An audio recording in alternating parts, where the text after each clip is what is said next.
یہ ہے اس نوجوان کی داستاں جس نے گجر خان کی سڑکوں سے اٹھ کر محض 17 سال کی عمر میں قومی لباس پہن کر دنیا کے سامنے اپنا نام روشن کیا۔ 22 اپریل 1992 کو پنجاب کے شہر گجر خان میں پیدا ہوا محمد عامر۔ اس کے والد کا نام راجہ محمد فیاض تھا اور عامر نے ابتدائی دنوں میں ٹیپ بال اور سڑک کرکٹ سے اپنی بالنگ کے خواب محسوس کیے۔ بچپن سے ہی اس نے اپنا آئیڈیل منتخب کیا۔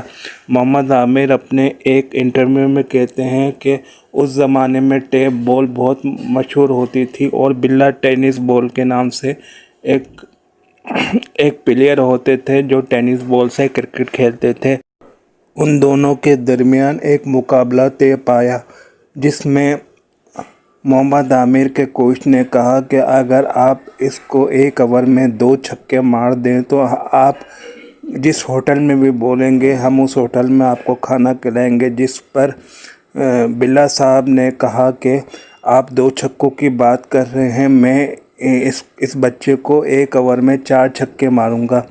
5 گیندوں پر محمد عامر نے ایک بھی چھکا نہیں دیا۔ چھٹی گیند جب محمد عامر